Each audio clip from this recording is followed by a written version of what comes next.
Estão bem? Tudo bem com vocês?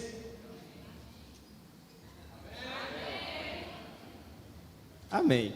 Abra sua Bíblia no livro Profeta Joel, os profetas menores, capítulo de número 1, vou ler na versão NVI.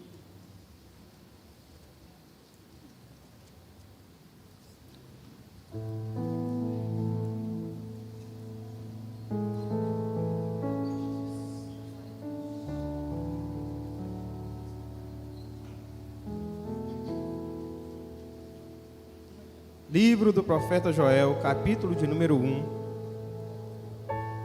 a partir do versículo de número 1 também.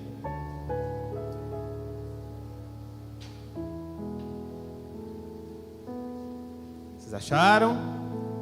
Quem não achou pode acompanhar aqui no telão. Diz assim a palavra do Senhor. A palavra do Senhor veio a Joel, filho de Betuel. Ouçam isto, anciãos, escutem todos os habitantes do país. Já aconteceu algo assim nos seus dias? Ou nos dias dos seus antepassados? Contem o que aconteceu aos seus filhos, e eles aos seus netos, e os seus netos à geração seguinte. A gente vai ler só até aqui, introdutoriamente.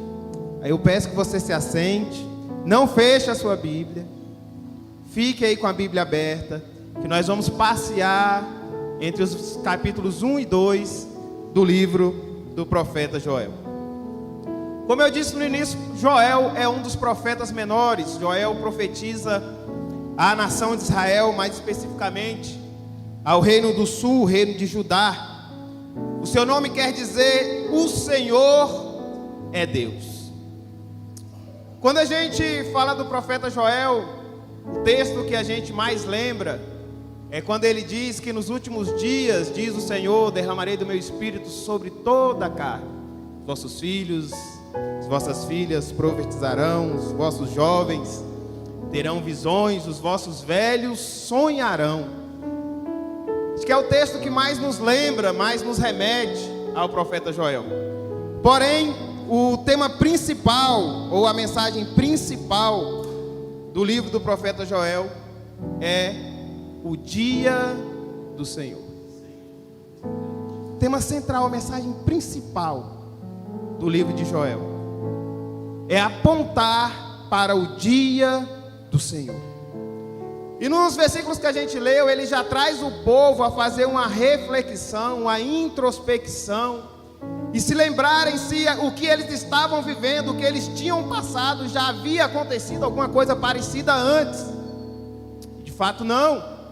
E ele ainda aconselha o povo e diz: olha, contem isso para os seus filhos, e os seus filhos para os netos, e os netos, e assim sucessivamente. Para quê? Para que aquele período, aquela época, aquele momento não se perdesse. Para que futuramente, quem sabe, os netos, os bisnetos, os filhos não incorressem no mesmo erro que os seus pais, avós, bisavós incorreram. E para que eles não sofram, consequentemente, as mesmas consequências. Dizem por aí que é melhor a gente aprender com os erros dos outros, né? Que a gente não precisa passar, mas a gente observando e aprendendo com o erro dos outros, a gente não sofra ou não passe por aquilo que o outro está passando, que isso nos sirva de lição. Então o profeta chama o povo e fala: olha como vocês, o que vocês estão passando agora, já houve isso antes. Façam a introspecção, olhem para o modo de vida, olhem para vocês mesmos e aconselhem os seus filhos. Isso é muito apropriado nos nossos dias, porque não vivemos dias bons, os dias são maus. E no versículo 4 do próprio capítulo 1 que nós lemos, acompanha aí. E que dias são esses? O que tinha acontecido? Ele diz: Versículo 4. O que o gafanhoto cortador deixou, o gafanhoto peregrino comeu. O que o gafanhoto peregrino deixou, o gafanhoto devastador, o devorador comeu. O que o gafanhoto devorador deixou, o que o gafanhoto devastador deixou, o gafanhoto devorador comeu. Aí quando eu leio isso aqui, eu me lembro de Jó. Vocês lembram da história de Jó? Chega um servo que diz: olha, Jó, eu estava no campo e veio do céu um fogo, jumento. Quando esse estava terminando de falar, chega outro e diz: olha, aconteceu mais uma catástrofe. E assim sucessivamente, até darem a notícia para Jó que os seus filhos estavam reunidos. Deu um vento, aquela casa desabou e morreram todos os filhos. Ele ainda diz assim: só sobrou eu para dar a boa nova. Há um ditado que diz por aí que nada está ruim que não possa piorar. Então eles estavam vivendo esse momento. Então veio um enxame de gafanhotos e levou. E o que esse deixou, veio outro e levou o que sobrou. E assim sucessivamente, até não sobrar mais nada. Então era catástrofe em cima de catástrofe. Notícias ruins em cima de notícias ruins. Ainda bem que hoje não é assim, não é? A gente liga a TV, uma notícia boa atrás da outra. Jornal a gente não compra mais, né? Mas se a gente abre o Google, é uma notícia boa atrás da outra. É ou não é? Aí o que aquele não acabou de deixar, vem outro e acaba de levar. E a gente tem vivido isso cotidianamente. Mas aí tudo isso tem um porquê, né? O profeta Joel vai dizer aqui de um ataque de pelo menos 4 tipos de gafanhotos.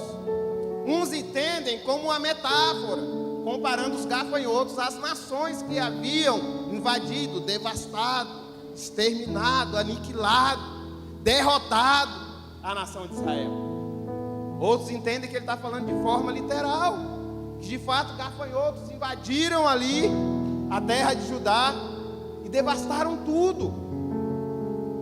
Mas isso aconteceu porque tem-se uma consequência, tem-se algo, né? Por que eles estavam vivendo aquela desolação? Por que aquela terra estava vivendo aquela desolação?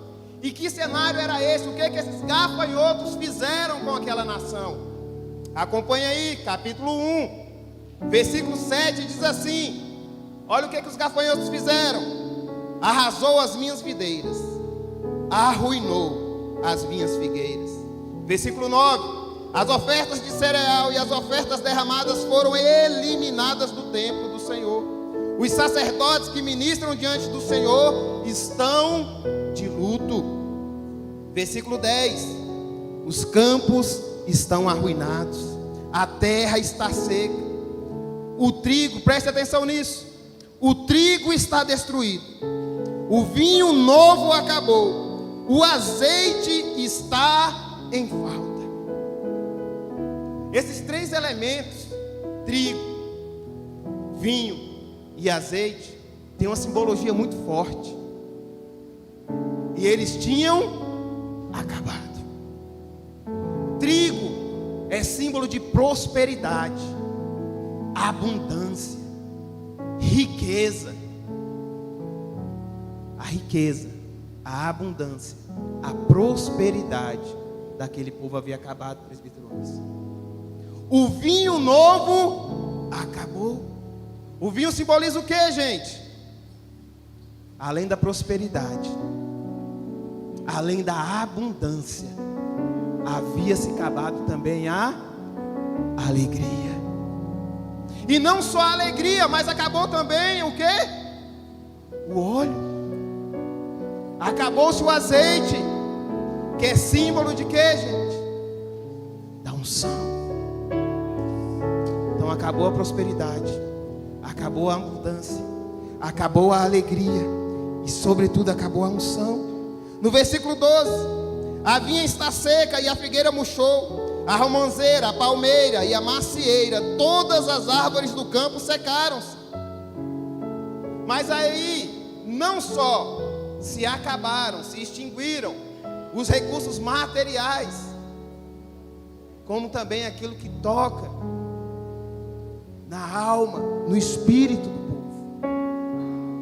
E ele diz assim: além de terem secado as coisas materiais, acompanhe, versículo 12, finalzinho, secou-se mais ainda, olha, secou-se mais ainda a alegria dos homens.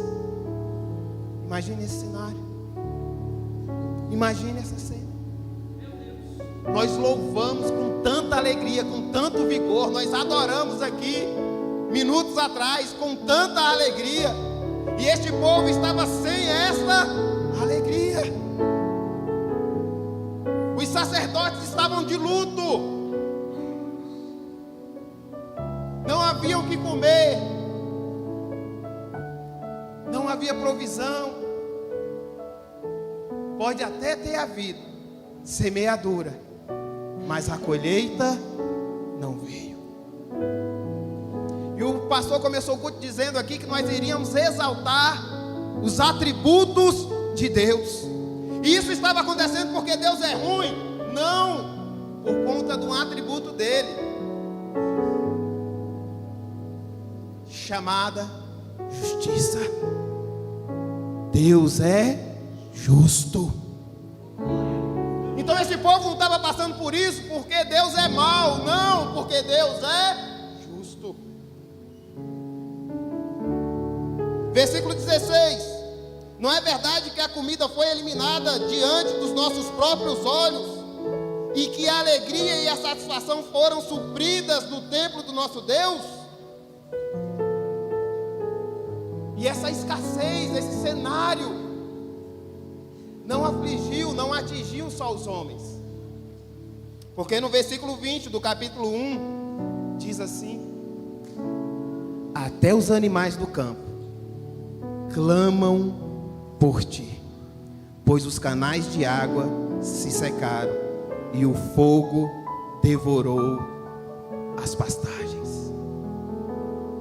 Até os animais do campo clamam por ti. Não tem comida, não tem prosperidade, não tem alegria, não tem abundância. E agora a gente entende por que não teve colheita. Porque até as águas se secaram. Aí eu pergunto mais uma vez: por que tudo isso aconteceu? Por que este povo estava vivendo este momento? E por que muitos de nós hoje estamos passando por alguma dificuldade, algum momento difícil nas nossas vidas? É porque Deus é ruim? Não, é porque Deus é justo. Como eu sempre digo aqui, o que vivemos é consequência das nossas escolhas. E esse povo estava vivendo isso, porque escolheram não servir, não honrar, não obedecer a Deus.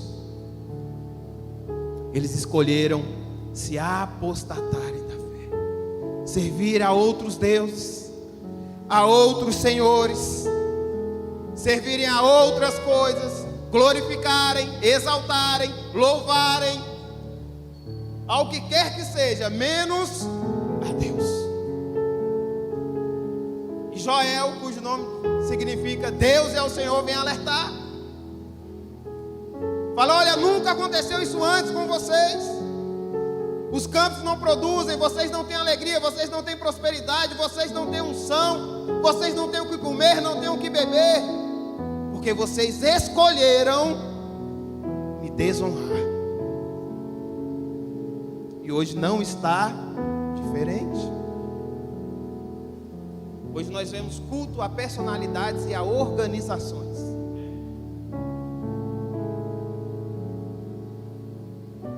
Na minha igreja quem manda sou eu. a que se faz o que eu quero, o que eu mando, como eu quero. Eu honro e amo meus pastores, mas não posso fazer a eles o que eu não faça a Deus. Eu tenho que honrar e amar muito mais ao meu Deus. Nós não podemos fazer aos homens que já não temos feito ou que já não fizemos primeiro a Deus. Nós temos que honrar a Deus em tudo e com tudo que temos. Este é o princípio, eles haviam quebrado este princípio. Eles não honraram a Deus, não serviram a Deus, não buscaram a presença de Deus, e por isso estavam vivendo tudo isso. Esse cenário de destruição, de guerra. Então o profeta vem anunciar. Eles: olha, tudo que vocês estão vivendo não se compara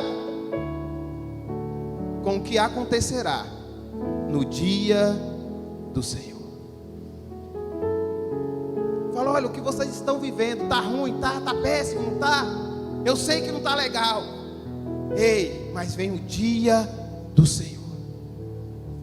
E no capítulo de número 2, a partir do versículo 1, ele diz assim: toquem a trombeta em Sião, deem o alarme ao meu santo monte, tremam todos os habitantes do país, pois o dia do Senhor está chegando, está próximo. É dia de trevas e escuridão, dia de nuvens e negridão. Assim como a luz da aurora estende-se pelos montes, um grande e pavoroso exército se aproxima, como nunca antes se viu, nem jamais se verá nas gerações futuras. Diante deles o fogo devora, atrás deles arde a chama. Diante deles a terra é como o jardim do Éden, atrás deles um deserto arrasado, nada lhes escapa. O que o profeta está dizendo? Tudo que vocês estão passando, tudo que vocês estão vivendo, não se compara com o que há de acontecer no dia do Senhor. E aqui ele aponta para o juízo também. É uma profecia escatológica. Mas não só isso. O dia do Senhor não aconteceu só ali no Antigo Testamento. O dia do Senhor só não aconteceu no Novo Testamento. O dia do Senhor está acontecendo. E quando é o dia do Senhor, pastor Flávio? Quando o Senhor decide fazer juízo, quando o Senhor decide cobrar, quando o Senhor decide prestar contas. O dia do Senhor é o dia da vingança do Senhor, é o dia da prestação de contas.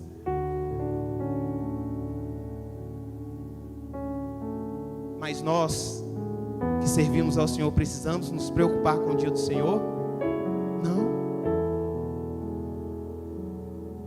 É dia de juízo, é o dia da ira de Deus, é o dia de prestação de contas de Deus.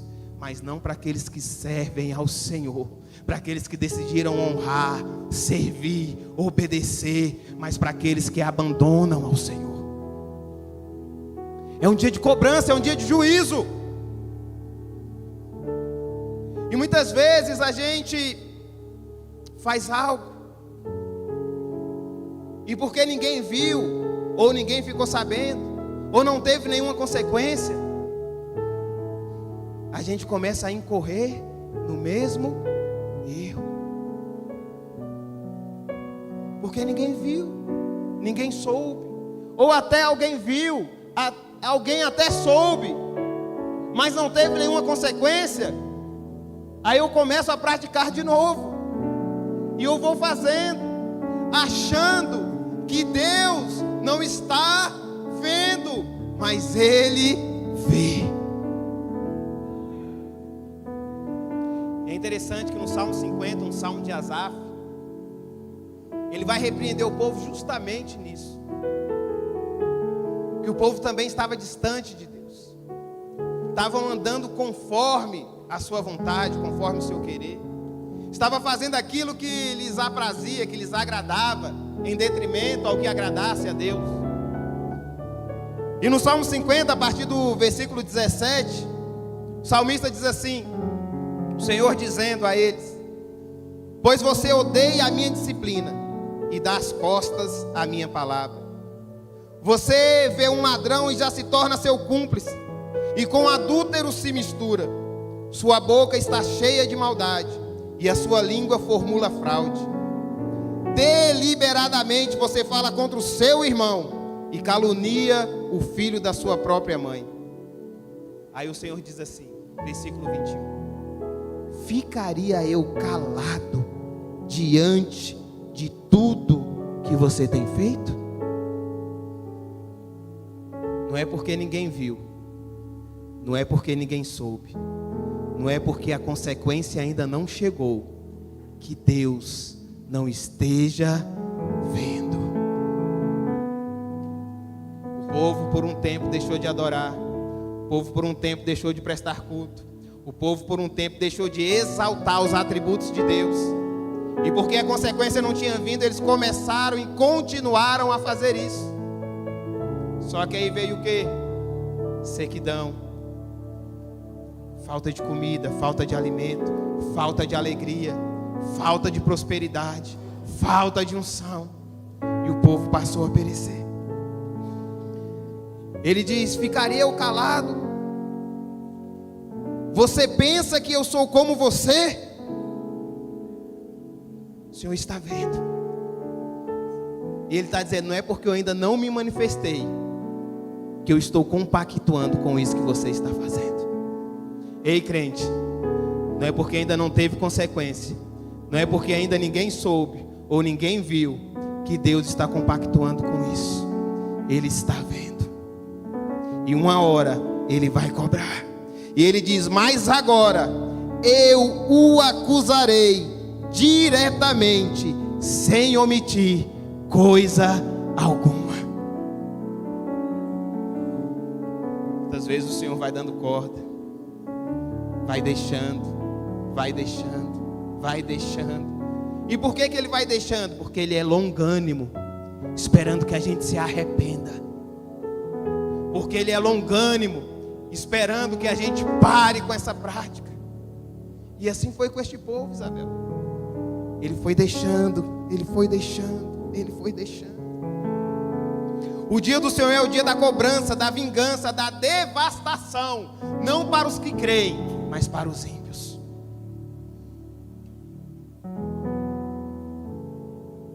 Joel fala do dia da vingança como um dia de cobrança, o dia do Senhor como o dia da vingança. Mas ele também fala que o dia do Senhor também é um dia de livramento, de restauração e de salvação para aqueles que confiam, que adoram, que exaltam e que servem ao Senhor. Aleluia! Nós não estamos imunes ao dia do Senhor. O dia do Senhor também vai vir para mim, para você, mas diferente do que vai acontecer com aqueles que não creem, não servem, não obedecem. Para eles é ira, é julgamento, é cobrança. Mas para nós, eis, recebe essa palavra pelo amor de Deus. Para você, o dia do Senhor virá, mas trará livramento, restauração e salvação. Aleluia! Aleluia!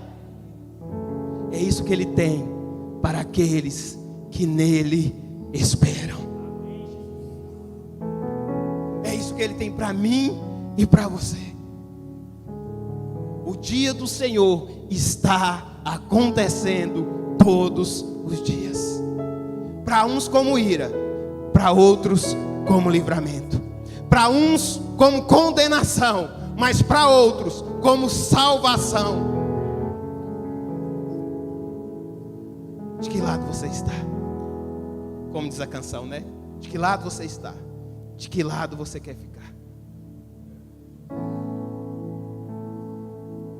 O dia do Senhor vem.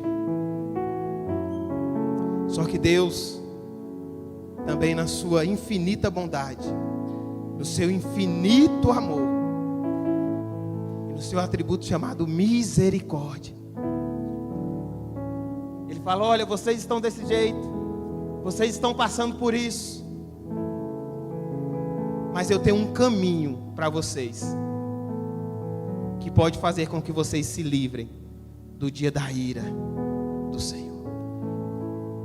E Ele apresenta o caminho, ou a chamada ao arrependimento.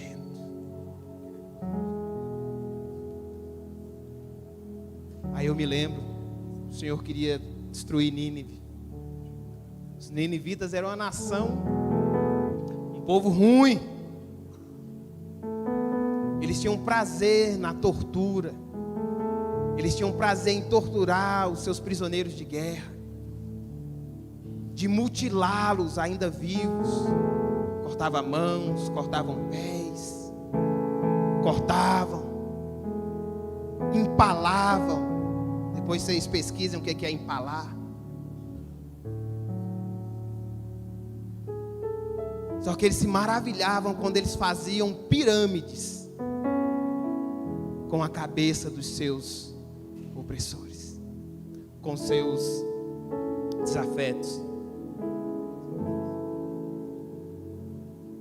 Só que aí Deus também dá oportunidade para os ninivitas se arrependerem. Este povo que era perverso.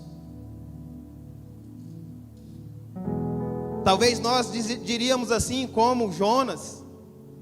Jonas irou quando Deus salvou, não foi isso? O Senhor me mandou aqui, eu pensei que o Senhor ia exterminar esse povo. Mas o povo se arrependeu. Aqui a gente viu que até os animais clamavam a Deus por conta da falta de água. Para os ninivitas, até os animais jejuaram, pedindo a misericórdia de Deus. E Deus foi e atendeu. Porque a misericórdia do Senhor são a causa de não sermos consumidos. Porque as suas misericórdias não têm fim, elas se renovam a cada manhã. E o Senhor chama este povo ao arrependimento. Ele diz: olha, o dia do Senhor está vindo, e serão dias de trevas, dias de escuridão. Mas se vocês quiserem passar por este dia e não serem cobrados, eu vos convoco ao arrependimento. E em Joel 1, versículo 13 diz assim: ponham vestes de luto, ó sacerdotes, e pranteiem, chorem alto, vocês que ministram perante o altar. Venham, passem a noite vestidos de luto, vocês que ministram perante o meu Deus. Pois as ofertas de cereal e as ofertas derramadas foram suprimidas do templo do seu Deus. Olha, não tem oferta, não tem alegria, mas há um caminho. Arrependam-se, clamem. O interessante é que a primeira chamada aqui é para os que ministram, presbítero Anderson. A primeira chamada aqui são para os sacerdotes. A primeira chamada aqui são para os que estão como líderes da nação. Aí há quem pense assim, há quem pense só no cargo, há quem pense só na posição. Mas nós somos os primeiros a sermos cobrados. Pastor Edson que está ali. Não é só glamour. Não é só uma homenagem no dia do aniversário. Não, não é só isso. Tem cobrança. E os primeiros a serem cobrados são os sacerdotes, são os cabeças, são os líderes. Liderar é ter responsabilidade. Eu, quando aceitei meu ministério pastoral, eu sabia que haveriam reuniões sem hora para acabar. Eu sabia que a primeira pessoa que o membro vai ligar numa situação de aflição, de aperto, é para o pastor, é para o líder. Em qualquer hora, a qualquer hora, em qualquer momento. Se você está disposto a passar por isso, a viver isso, siga, mas se não, fique como está. Ministério não é para quem quer, é para quem tem chamado, é para quem tem zelo, é para quem tem disposição, é para quem tem amor à obra.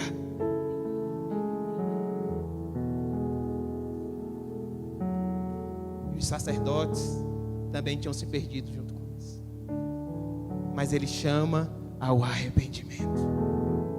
E não só os sacerdotes. A partir do capítulo 2, a partir do versículo 12, versículos 12 e 13, ele diz assim: agora, porém, clamará o Senhor, voltem-se para mim de todo o coração, com jejum, com lamento, com pranto. Rasguem o coração e não as vossas vestes. Voltem-se para o Senhor, para o seu Deus, pois Ele é misericordioso e compassivo, muito paciente e cheio de amor. Arrepende-se e não envia a desgraça. Está dizendo: o dia do Senhor está próximo. Vai ser dia de trevas.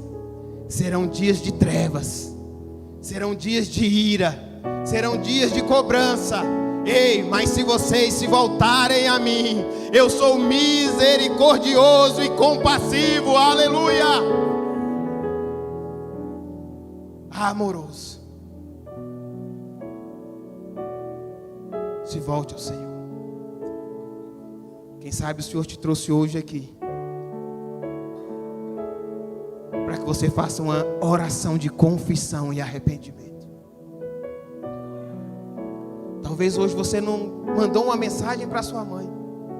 Talvez hoje você não ligou para sua mãe, porque tem aí algo mal resolvido. Talvez você não ligou para sua filha, que também é mãe, porque tem algo mal resolvido.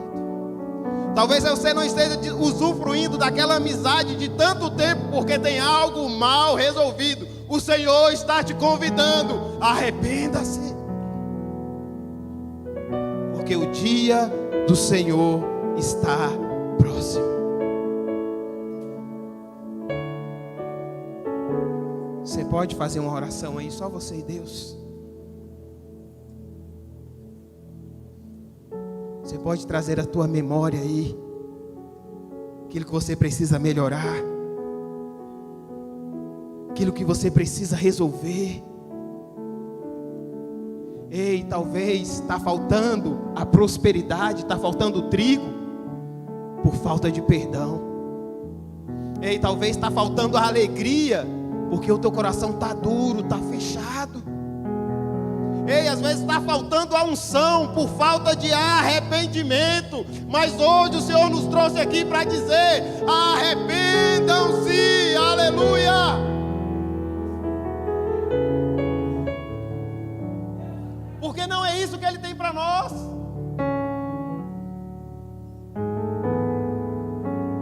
Tiago vai dizer que Ele é compassivo e longânimo, não querendo que nenhum dos seus se percam, mas que todos cheguem ou alcancem. Ele está nos esperando. Você já fez? Ore aí. Fala: Senhor, eu me arrependo. Eu me arrependo. Me arrependo dessa atitude, desse gesto. Me arrependo desse comportamento. Sabe por quê? Porque quando nós aceitamos o caminho do arrependimento, o caminho da confissão, o arrependimento gera a resposta de Deus. A confissão gera a resposta de Deus, aleluia. O Senhor dá um caminho para este povo. Fala, olha, arrependam-se. Sacerdotes, chorem. Rasguem os seus corações e não as vossas vestes. O Senhor está dizendo, eu não quero sacrifício de tolo. Eu quero que vocês se entreguem a mim verdadeiramente. O Senhor dá um caminho para eles. E eles não só aceitam, como eles percorrem por este caminho. E o caminho do arrependimento e da confissão gera a resposta de Deus. No capítulo 2, versículos 18 e 19, o Senhor diz assim, depois dele ter mostrado o caminho, ele diz assim, então o Senhor mostrou zelo por sua terra e teve piedade do seu povo. Depois que o povo se arrependeu, Anderson, depois que o povo entendeu que tem que andar pelo caminho do arrependimento, o Senhor teve piedade do povo. O Senhor respondeu ao seu povo, aleluia. Começamos uma campanha quinta-feira aqui, cujo tema é Clama a mim, baseado em Jeremias 33:3. E Jeremias 33:3 diz, clama a mim. O Senhor dá o caminho, pastor. E responder-te-ei. Então aqui o povo clamou e o Senhor teve compaixão do povo. E o Senhor respondeu ao seu povo, estou lhe enviando trigo, vinho e azeite, aleluia. Ei, lembra, antes do arrependimento estava faltando o trigo, a prosperidade. Antes do arrependimento estava faltando o trigo, a abundância. Antes do arrependimento estava faltando o vinho, a alegria. Antes do arrependimento estava faltando o óleo da unção, o azeite. Estava faltando a unção. Mas depois que o povo entendeu e percorreu o caminho do arrependimento, o Senhor está dizendo aqui, estou lhe enviando prosperidade, receba. Estou te enviando abundância. Estou te enviando alegria. Estou te enviando a minha unção, aleluia. E não é pouquinho não. Ele diz, eu envio o trigo novo, eu envio o trigo, o vinho novo, o azeite, o suficiente para satisfazê-los plenamente. Sabe o que é isso? É você ter a certeza que tem hoje e a confiança que terá amanhã. Você não sabe, mas você confia que terá. Essa é a promessa de Deus para nós. Nunca mais farei de vocês motivo de zombaria para as nações, aleluia.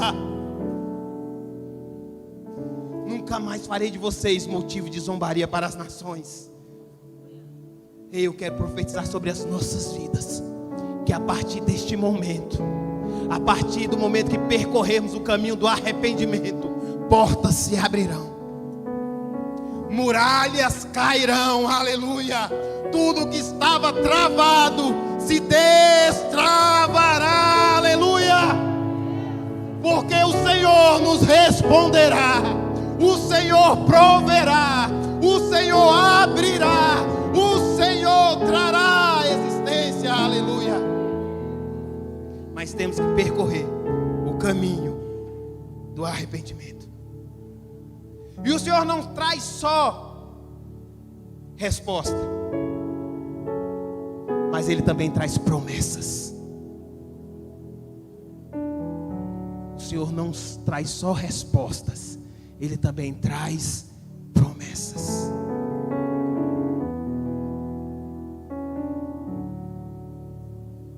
Joel 2, 24 ao 26.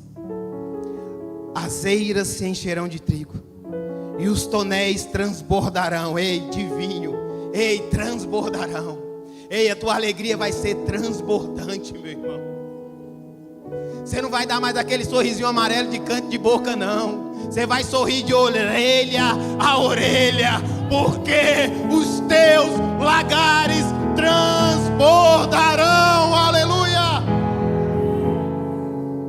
Seus lagares transbordarão de vinho novo e azeite. Vou recompensá-los pelos anos das colheitas que os gafanhotos destruíram. O gafanhoto peregrino, o gafanhoto devastador, o gafanhoto devorador, o gafanhoto cortador. O meu grande exército que enviei contra vocês. Ei, lembra que passou e devastou tudo? Ele está dizendo: eu vou restituir. Eu vou restituir. Vocês comerão até ficarem satisfeitos e louvarão o nome do Senhor, o seu Deus, que fez maravilhas em favor de vocês. Nunca mais o meu povo será humilhado. Aleluia! Só o Senhor é Deus. O Ministério de Louvor já pode subir. Estou me encaminhando para o fim. Mais 10 minutos, 12 no máximo eu termino. Então o Senhor faz promessas materiais aqui. Ele está dizendo: ei, as eiras encherão de trigo. Haverá abundância, haverá prosperidade. Os lagares transbordarão de vinho e azeite. Haverá abundância de alegria e abundância de unção. Essas são as promessas materiais para as nossas vidas. Só que ele não adianta a gente ter o que comer. Não adianta só a gente ter o que beber. Não adianta só termos o que vestir, porque esse um dia acaba, um dia passa. Não adianta a gente ter tudo material, se não tivermos promessas espirituais.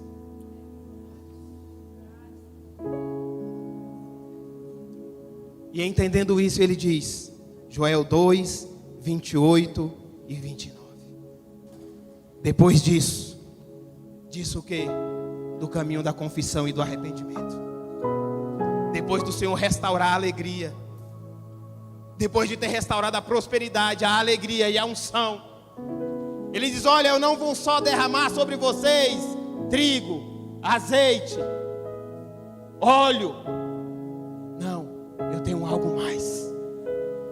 Depois que vocês já estiverem satisfeitos, saciados disso que é material, Ele diz: depois disso, derramarei do meu espírito sobre toda a carne. Os vossos filhos e as vossas filhas profetizarão. Os vossos velhos terão sonhos. Os vossos jovens terão visões. Até sobre os servos e as servas derramarei do meu espírito naqueles dias, diz o Senhor. Aleluia!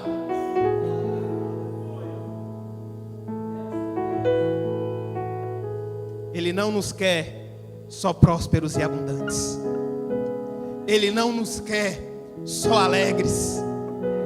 Ele não nos quer só com uma capacitação espiritual, que é unção. Ele nos quer cheios do seu Espírito Santo. Aleluia! Lembrando que aqui nós estamos falando do Antigo Testamento. E no Antigo Testamento o Espírito vinha, agia e se retirava. Mas ele diz que nos últimos dias, quem entende que estamos vivendo os últimos dias, que nos últimos dias derramarei do meu espírito sobre toda a carne. Sobre toda a carne. Aqui o espírito pairava, mas o Senhor não quer que o espírito paire, haja e vá embora. Ele quer que o espírito permaneça, que o espírito more, que o espírito fique. Aleluia!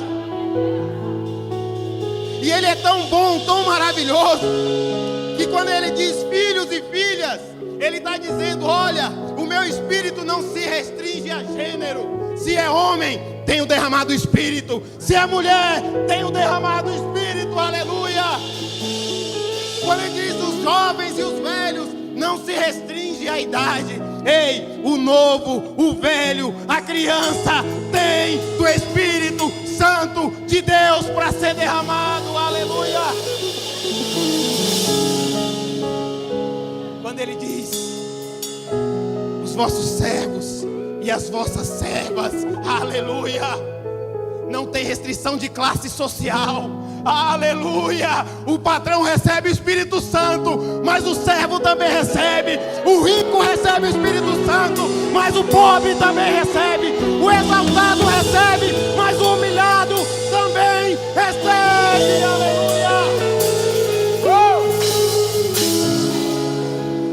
Ou seja, o Espírito Santo está disponível a quem queira a presença dele. E aqui ele faz uma promessa.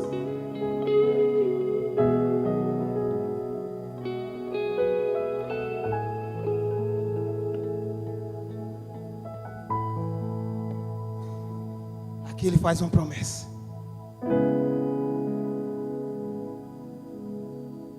Mas em Números vai dizer que ele não é homem para que minta, nem filho do homem para que se arrependa.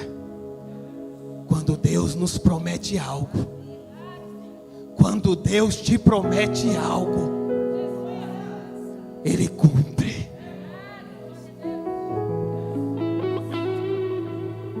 Ainda que para nós esteja demorando, Ele não falha com suas promessas. Se Ele prometeu, se Ele prometeu, Ele há de cumprir, aleluia.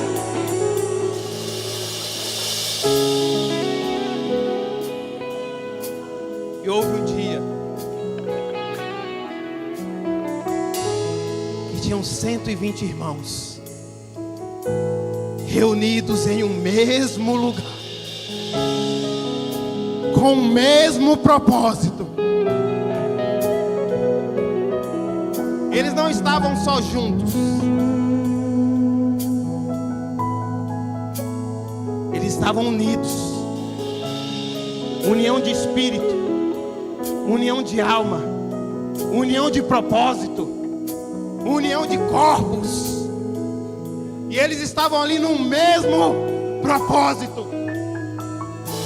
E eles tinham uma promessa. Só que essa promessa ainda não havia se cumprido. Mas eles continuavam esperando o cumprimento da promessa. E eles estavam assim como estamos aqui hoje, unidos no mesmo propósito, unidos no mesmo espírito, unidos na mesma esperança, aleluia. E diz Atos 2: e chegando o dia de Pentecostes, estavam todos reunidos no mesmo lugar, aleluia. E de repente veio do céu um som como de um vento muito forte e encheu toda a casa ao qual estavam assentados. Se coloque de pé, se coloque de pé, no mesmo espírito, na mesma visão, na mesma esperança. Ei, pode ser que o Espírito Santo já desceu sobre uns, aqui ele fala em línguas estranhas. Pode ser que o Espírito Santo já visitou outros aqui e cumpriu a promessa, dando o dom da palavra do conhecimento, o dom de curas, o dom de interpretação de línguas. E talvez você esteja aqui hoje aguardando esta promessa. Este é o momento, este é o lugar, esta é a hora propícia.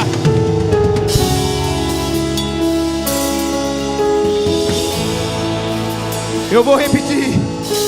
E de repente veio do céu um som como de um vento forte e encheu a casa ao qual estavam assentados. E viram o que pareciam línguas de fogo que se separavam e pousavam sobre cada um. E todos foram cheios.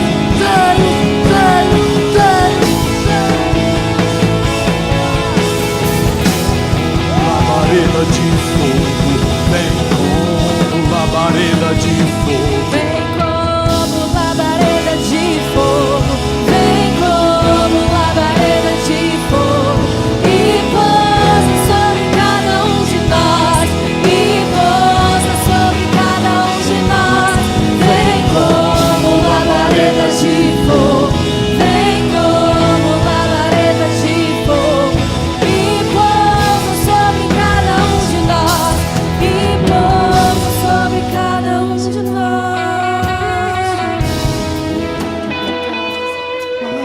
Ei, o mesmo Deus que fez a promessa, o Deus que cumpriu a promessa é o Deus que está aqui hoje. A promessa era que os vossos filhos e as vossas filhas profetizarão. Ei, o que é que te impede de profetizar? O Espírito está aqui acessível para você também. Os vossos velhos sonharão. Talvez você está aí, ainda novo ou ancião, mas não tem mais perspectiva, não tem mais sonhos. Ei, que o Espírito Santo desça sobre a sua vida hoje e você sonhe, você projete.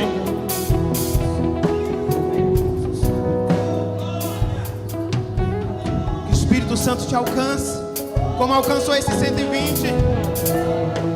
Não depende de mim, não depende do louvor, não depende dos instrumentistas, depende de um coração sedento, sedento, sedento pela presença dEle.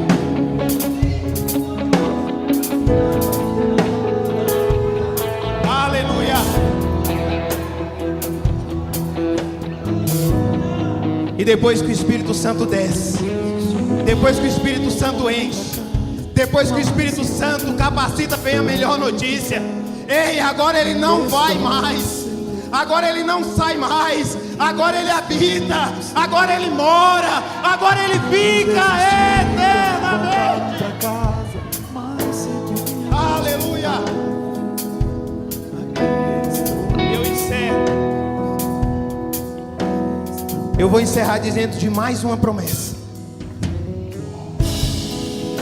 Ele leva o povo a olhar o caminho que eles tinham trilhado, um caminho de apostasia, de abandono da fé.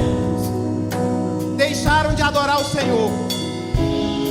E o Senhor fala: olha o que vocês estão vivendo, tempo de escassez, de sequidão, de falta de perspectiva, um cenário de morte. Deus apresenta então o caminho do arrependimento e da confissão. E dentro desse caminho de arrependimento e confissão, quando o povo se arrepende, quando o povo clama, quando o povo rasga os corações, o Senhor traz resposta.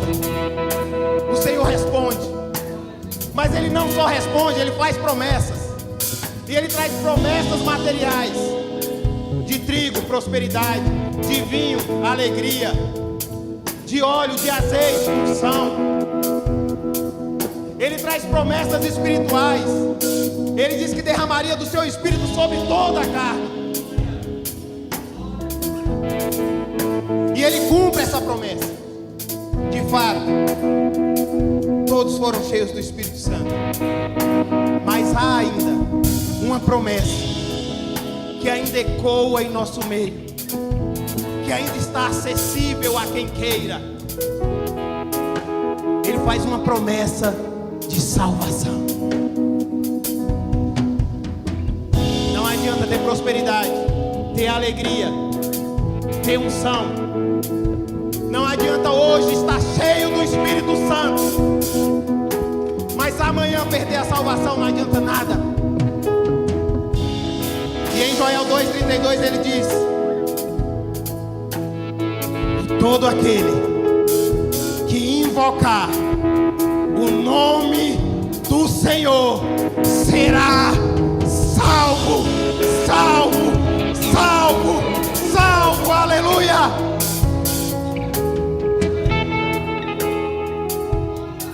A promessa da salvação, ela está valendo. E a parte do Senhor Ele fará. Só que para alcançar a salvação, eu tenho que invocar. Para alcançar a salvação, eu tenho que querer. Para alcançar a salvação, eu tenho que dizer: vem, Senhor, e se faça.